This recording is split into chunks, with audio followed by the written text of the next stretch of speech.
Hi there, I'm Stephen Morton and developer of Mars Needs You. Hi there, I'm Stephen Morton and I'm the developer and designer of Mars Needs You. Hi there, my name is Stephen Morton and I am the developer and designer of Mars Needs You, a new and exciting board game that I've spent many years developing, and I'm very proud to bring it to you today. Today I'm going to go over some of the aspects of the game and how easy it is to play and how fun it is to play as well. I've got some elements here that I've been working on. This is the fold-out board, step one, and then the internal board. Now this is why the box is going to be about 19 inches high, because I could not design this so that it would be any smaller. Because in the middle we have an integrated piece right here. This piece is stuck on in order to make it easier for you to insert the hexagonal pieces into the playing surface. We have several different types of hexagons for the landscape. This is a mountain landscape, and here we have a tunnel. Here we have the wasteland. Here we have radiation, the water resource, and canyons. These elements are the landscape that makes up the planet Mars.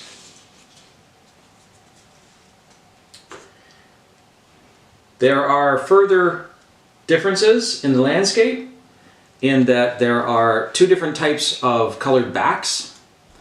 In playtesting, I've decided that it would be good to have an average concentration of landscape in the middle, as opposed to leaving it all entirely up to luck.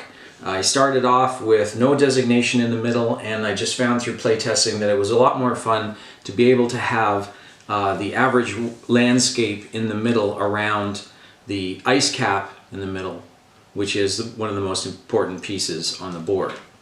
The objective is to explore Mars and to find resources and to be able to recoup profit from Mars as you go along for your corporation. Here we have the darker colored backed pieces, and these would be randomly shuffled, and then you would be able to place them right up against this solid fixed piece. So it's very easy for you to place these pieces into this area to start off to fill the entire game board. On the outside of the inner ring, which is the planet Mars, we have another area here that is raised, which allows you to place all of your pieces inside that. And of course, we have more than you need for interior pieces, so that every time you set up the game, it's an entirely different map, an entirely different scenario that you have to discover as you go along.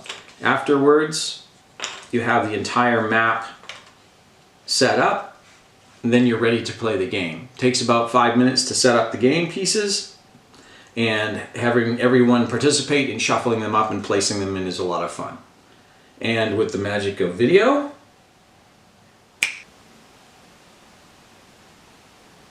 voila!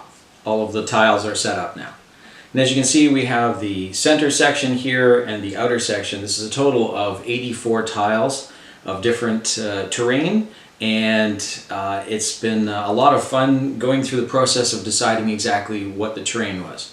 I wanted to explain how I ended up with this particular configuration. I've been playing games with my friends since high school, and we played everything from Diplomacy to Steve Jackson Car Wars and the like. And we've been playing, and we get together a bunch of times every year, of course, like a lot of you do, and we were playing games, and for the last couple of years it's really been bothering me, because if we're playing a European game or some strategic board game, you're always playing with a specific number of fronts. Oh great, I'm Iceland again, so I can only go here and here.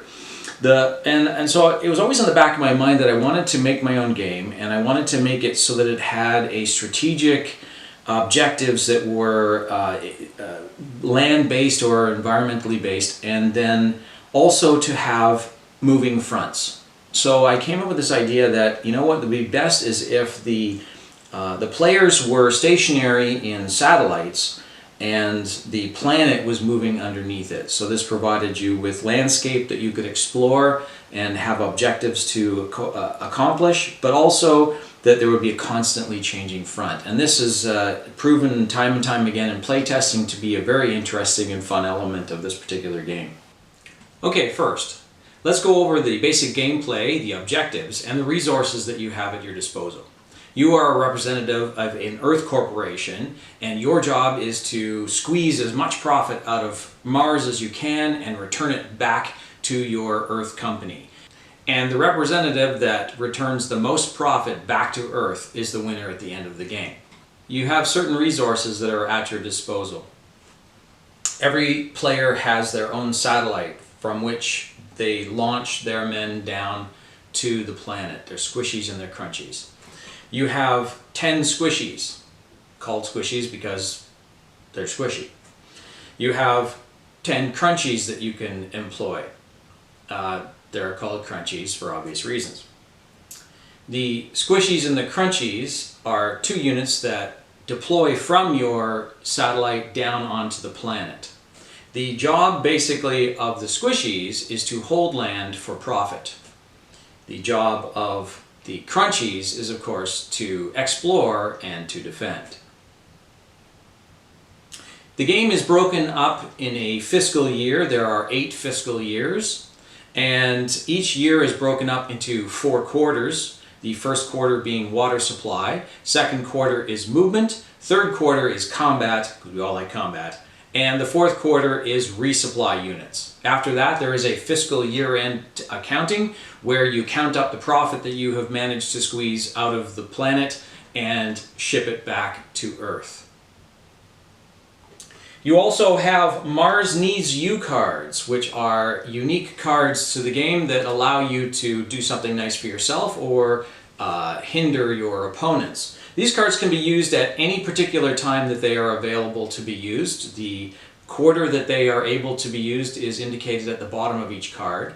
The top of the card usually contains something that will do something nice for you. Add a little bonus to your rolls, give you some water, that sort of stuff. The bottom of the card is usually something that will hinder or do something nasty to somebody else. You can use these cards whenever you want, as long as they are valid in the quarter that you are using them in. These cards are kind of fun. You can use them whenever you want to simply cash them in for the water value on the card, use them for the quarter that they're valid, or keep them in your hand for further use later. You can also use these cards to rotate the planet 1 sector for each card that you discard. The Mars Needs You cards come in 6 different categories for profit, resources, combat, movement, defense, sabotage, dice rolling, and rotation.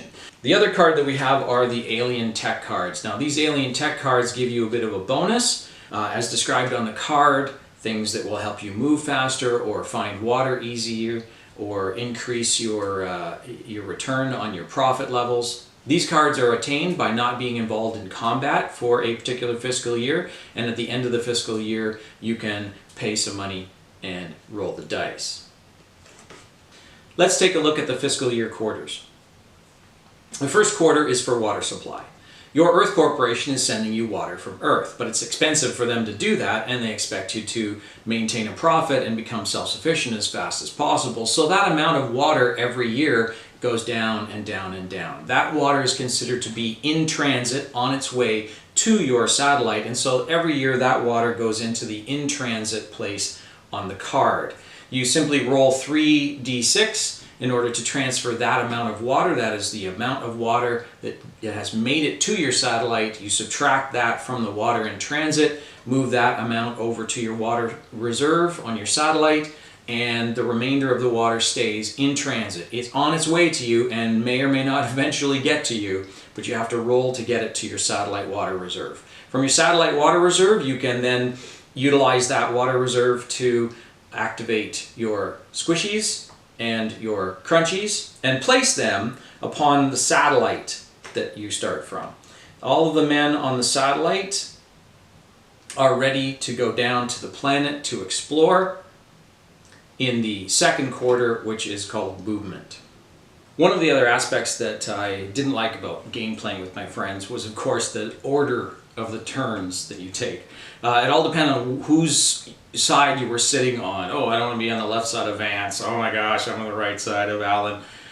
It really bothered me. So I put it in the aspect of the idea that there is an overseer from Earth watching all of this conflict, and he's the chairman, and you can have him in residence on your satellite, and when he is in residence on your satellite, you become effectively the chairman of the game. And the chairman's responsibility is, of course, to make sure that everybody goes through each of the steps during the year. He's the one who declares whether a fiscal a quarter is finished, and we go on to the next quarter of the 4 quarters.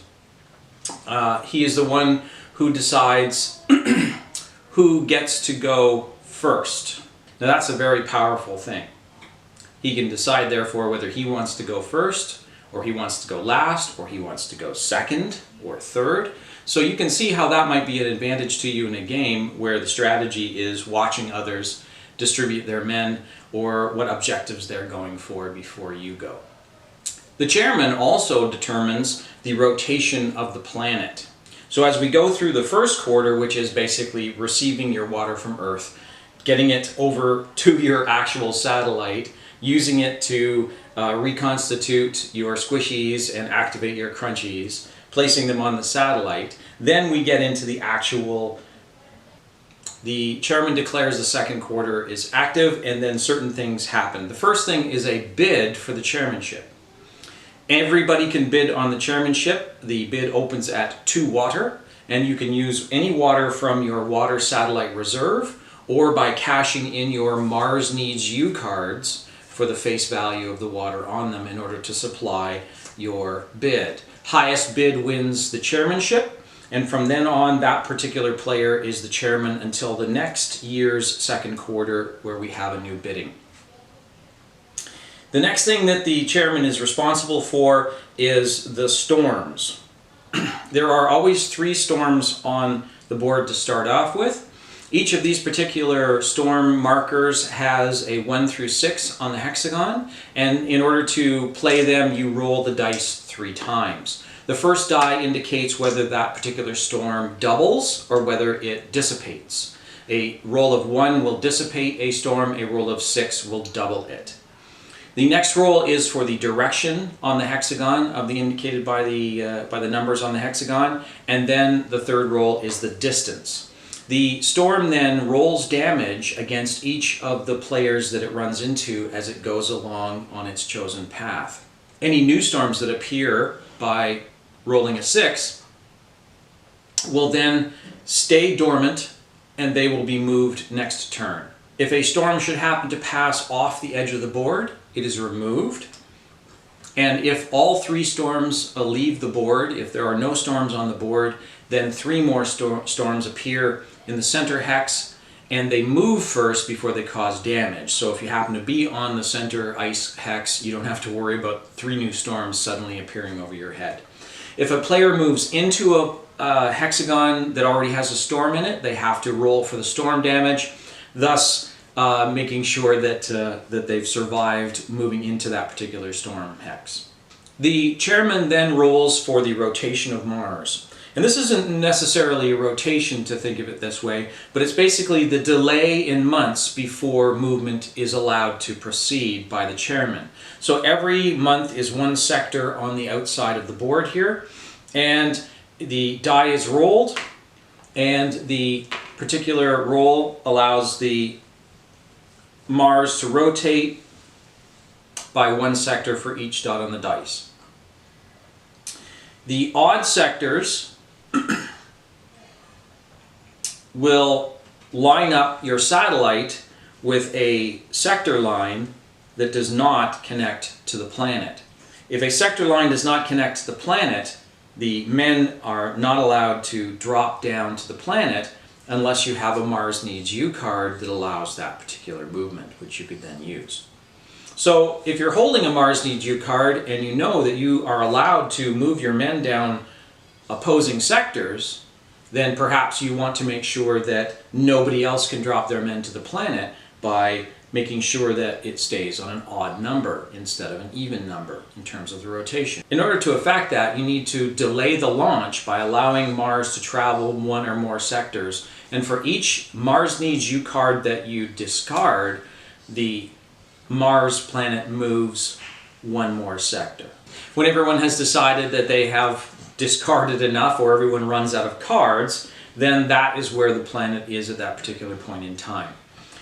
At that point, the chairman decides who gets to go first, and that particular person starts to move their men to the planet, and it goes in a clockwise rotation until all have finished.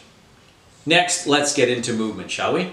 Okay, so in the next section, which is movement, here we have a bunch of units that are sitting on the satellite ready to go down. And usually, of course, you would send the guys who can go the farthest, which is, of course, your crunchies or your robots. These will go a movement factor of 3, and each of the terrain pieces have a different movement factor on it. So the first drop down from the satellite to these particular affixed landing zones doesn't cost you anything because gravity works. So the first guy that comes down here, and he explores this particular hex, and it turns up to be a mountain hex. Now, the mountains don't allow entry by either crunchies or squishies unless you have a Mars Needs You card or you've built a tunnel through a mountain. So in this particular case, this guy bounces back into the originating hex, and his movement turn is over. So he stays put. This has revealed that particular hex is immovable. So the next guy is going to come down off the satellite, drop down here for free, and he's going to go to this particular hex right here, and he discovers that it is a wasteland, and so that is a half a movement for him out of the 3. And then he's going to continue on to this particular hex here to see what it is. Oh, look, it's another half movement. And then he's going to continue on to the next hex to see what it is, and it is again another mountain. So he bounced back. So he's only used 1 out of his 3 movement, but he's not allowed to go anywhere because he's revealed the mountain hex. He bounces back, and his particular turn is over. The third one guy's going to come down here. He's going to drop down here, no problem at all. He's going to come forward here because we know that's a half, and he's going to explore this one here, and we turn this over, and it is a water hex. Now that's a very good hex for your units, but he's going to move on to that hex. That costs him 1, so he's at 1.5, and then he's going to explore the next hex. That is a half, so he's going to go here. So that is 2 out of his 3 movement, and he's going to continue on. Now, if he goes into this particular hex, we see that there is a storm on there, and he's going to give it a try. So he's going to go into this particular hex. Now there would be a die roll, which would see how much, if any, damage he takes from the storm. And we'll assume that the storm has not caused him any damage at this point, and we can turn this one over and see what it is. And it is a canyon. Now the canyon costs 2 for him to go in, so he's used 1/2, 1.5, 2, so he can't actually move into this particular one, so he bounces back from that particular thing. He does take the storm damage because he's exploring into that hex a little bit, having ventured into it. But that basically puts the end of his turn. The next one down is going to be a squishy, and they have a movement factor of 1. So we bring this guy down here for nothing because it's a landing zone, and he's going to go into this particular hex to give it a try and see what it is. And it is a canyon, but for him it's only a 1 movement. Now if you can move into a particular place, you must, so he's going to move into there, and that's the end of his movement. The next guy is going to come down for free to the landing zone. He's going to go 1/2, and then he cannot go into here because that would be 1.5. It's 1 point for movement into the water resource, so he can't go in and claim that yet. But he's going to go into this particular one and take a look. Oh, so now that's a radiation zone. It's only worth 1/2 of a movement. So while radiation zones are lethal to, in most cases, to the squishy, he has to move into it if he can, and he has 1/2 a unit, so he has to move into that. Now, his death will be resolved at the end when you count in your profit if he's still around after resupply. The next guy is going to come down, and he can sort of stay here if he wants, or he could move to reinforcing other particular ones. So let's say he goes down here, that's a half, that's one, and there he is all by himself. He can, of course, move into the water. We're going to move one more down here from the satellite, and this gentleman comes down for nothing. The Crunchy now moves in here for a half, and he's going to move into the water and hold that because that's a very good objective. If there was another one that he could move into, let's say that one, that would be 1/2, 1.5, 2, and he could still move back into here again with a movement of 1 for his complete 3. So he's explored that, but he has enough movement points to move back into the water and to hold it. And that is the movement. If for any reason the men run into anybody else's units, then they have to stop at that point in that particular hex, and movement for them is no longer available. Okay, the next section is combat, or strenuous negotiations as we call it. And in order to figure out combat and how it works, you really kind of need to know how you get into it. And that is really a situation where it involves movement. So here we have black, blue, green, and red. So let's say it's black's turn to move last turn. So he's going to move, he's going to go here, that's for half, and then here for another half. So that's the full movement for that guy. And then he's going to decide to attack this gentleman here in green who's sitting in a tunnel section. So tunnels are kind of special, so we're going to go over that. So this, he moves one of his guys in from here and one of his Crunchies in from there. And so we have what looks like a 2-on-1 situation there. It's Blue's turn to move, so he's going to take his dude and he's going to move it here on top of this one with green. And he's going to stop moving because he's just run into somebody else.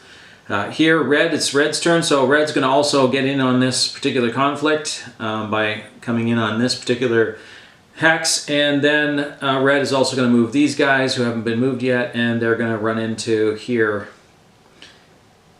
like that. Now, as soon as you run into somebody, your movement turn is over. Unless you have a Marsney Jew card that allows you to move through somebody else's space unhindered. But that's one of the key points of combat. As soon as you come in contact with another player, you are now deemed to be in combat, and so all movement from those people stops. So even though it would be green's turn to go next, they wouldn't be able to move their men at these two junctions because they've already been introduced to other people in the same hex with them. So they can't move. And so that would be the end of the movement turn. We get into combat, and combat would go in player order, resolved in player order. And we have 3 different situations here. So basically here, let's take a look at this particular one. Let's say black is the first player to move, so they would be resolving theirs. And they're in conflict here, so they need to resolve this. Now black happens to be, he gets 1 dice for the man, per man, but he also gets a 2nd dice because he was there first, so he gets to defend with 2 dice. The red player comes into the situation with basically 2 dice, 1 for each of the attacking players. So that would be your die roll on a 2-on-2 situation, unless there are other factors that come in. For example, someone could play a Marsney Jew card at this point that would allow them to add more dice or subtract dice from the other player. At this point, you would roll the dice, and let's say you got a situation where the dice roll ended up with one of the red team players' men being removed. So the Crunchies die on a 5 or 6, and the Squishies die on a 4, 5, or 6. So in the die roll, red didn't roll very well. The red man who dies gets returned to the resources, and then at this point, either person could decide whether they want to do a retreat. So it's really up to the person who is attacking first to decide whether they want to retreat or not, and a retreat would simply be moving your man back to an unoccupied space that is close, or one space away from the fight. If it's not possible for that particular man to retreat into an unoccupied space, then they are also removed and they die. But in this case, I'm going to retreat, and that would be the end of that particular conflict. Let's take a look at the next conflict here, and that is the one that we have here with the squishy that was in the tunnel. Now in this particular case, the squishy gets a dice for themselves. They also get a dice for the fact that they were there first, so they're defending, but they also get another dice for the fact that they are in a tunnel hex, which provides them with an extra dice of defense. The two black players here, the crunchies, they are attacking, and so they get 1 dice each. So now it's a 2-on-3 situation. Let's say that that green doesn't roll very well with these particular pieces, and black succeeds in rolling a 4, 5, or 6. That will eliminate this particular green man.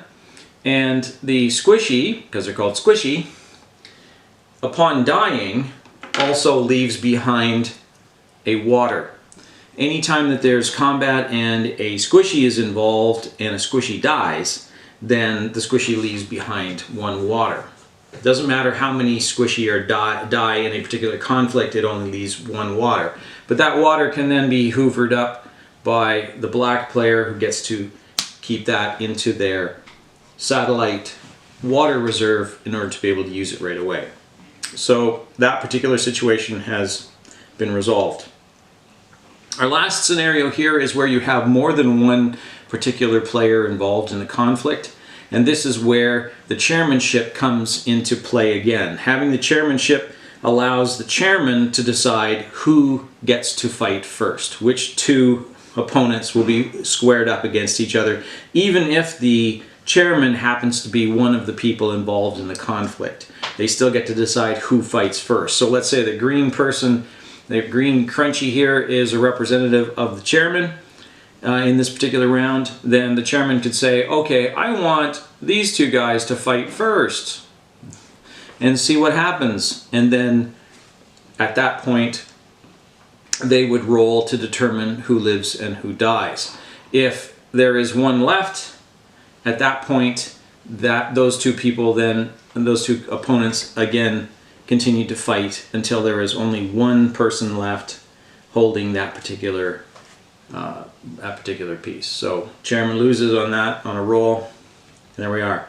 But in this particular case as well, I should point out that the person who was there first also gets the bonus for defending because they have dug into that position.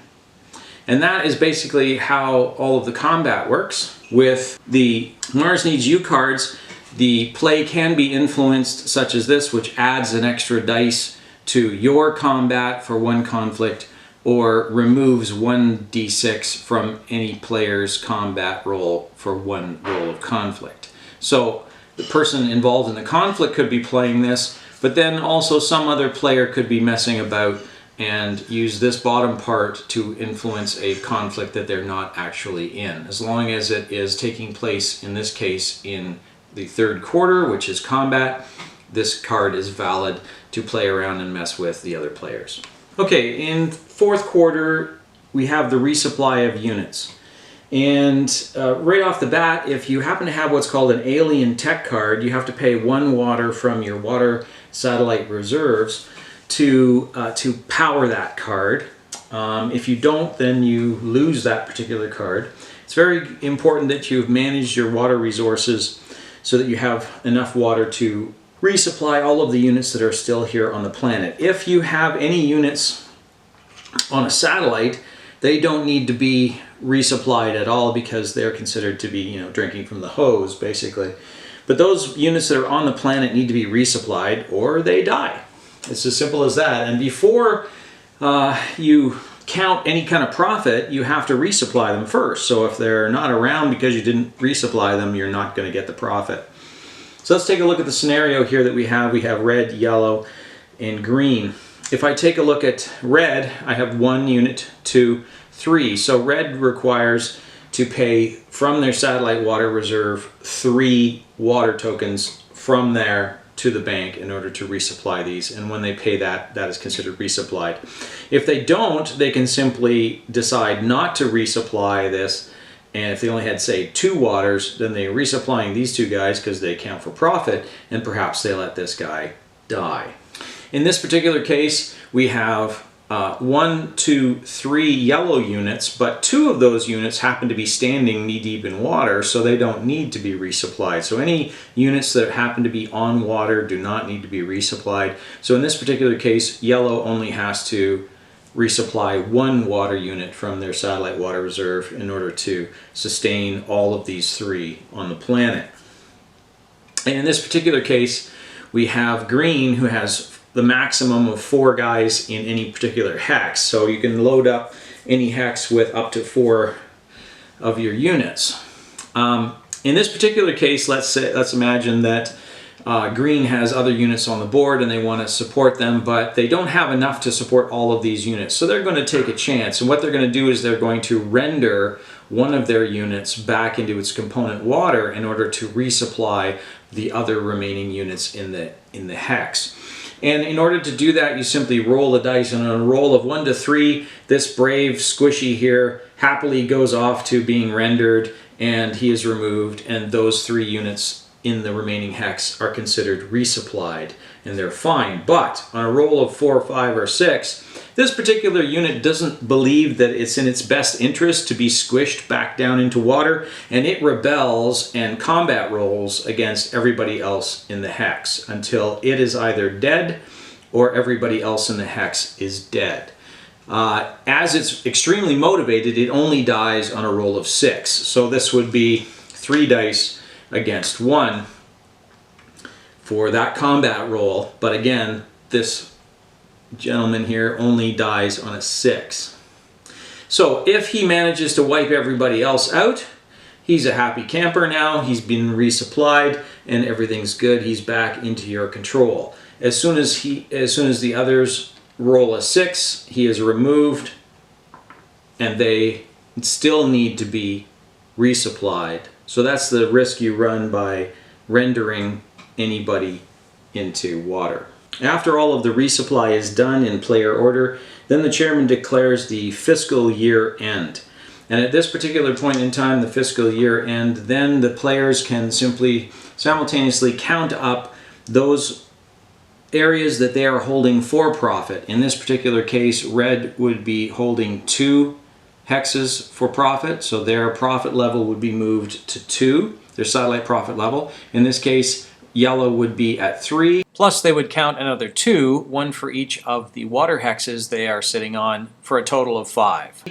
And green would be at 1, because only the squishies count for profit and not the crunchies.